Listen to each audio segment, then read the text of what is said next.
So the question is, why are young men increasingly drawn to figures like Nick Fuentes? And no, this is not about politics. It's about something much deeper. A vacuum of sorts, a loss of meaning, a generation of young men who feel invisible, who feel disrespected, who feel replaceable in a society that keeps telling them they're either the problem or irrelevant. And when that happens, someone always fills the void. Let's start with the uncomfortable truth. A growing number of young men feel like the system doesn't need them anymore. Wages are stagnant. Housing is out of reach. College debt is crushing. Or college feels like it's pointless altogether. They were promised stability if they followed the rules. Instead, they got gig work. They got endless competition and a culture that tells them that masculinity itself is somehow suspicious. That creates resentment. It creates resentment. It doesn't happen overnight, but slowly but surely, quietly, it does. Now, add isolation. See, we replace real communities with screens. We replace friendship with followers. We replace belonging with algorithms. A young man could spend years online, surrounded by people, but never actually seen. And believe me when I say this, loneliness is dangerous. Not because it makes someone evil, but because it makes them search for meaning anywhere it's offered. It makes them desperate. This is where figures like Fuentes come in. You see, they offer a simple story. You're not failing. The system is rigged. You're not alone. You're a part of something. There's an enemy, and I'll name it for you.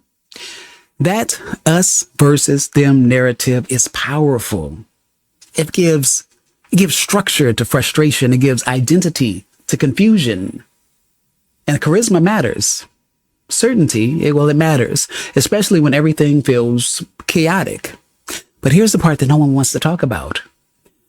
Traditional anchors, family, stability, faith, institutions, mentorship, shared purpose, all these things are weakened. They haven't vanished, but they've greatly weakened. So young men go looking elsewhere.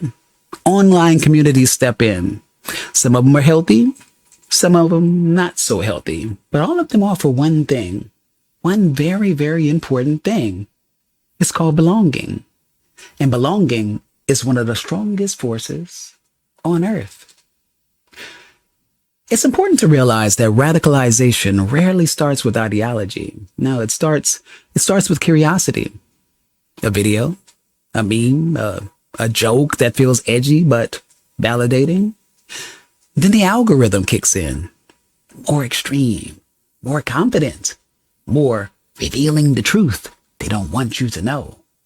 And soon, fringe ideas feel normal because everyone around you agrees. Community reinforcement locks it in. So what actually works? Not shaming, not censorship, not pretending the grievances aren't real. What works is meaning. Healthy male communities, purpose-driven work, mentorship, positive mentorship, critical thinking, not compliance. Young men do not need to be told they are villains. Young men need positive direction, responsibility, and something to look forward to, something worth building.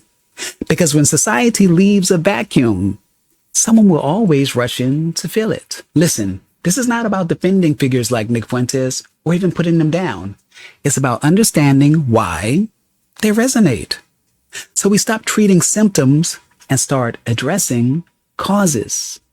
That's the conversation no one wants to have, but it's the one we need.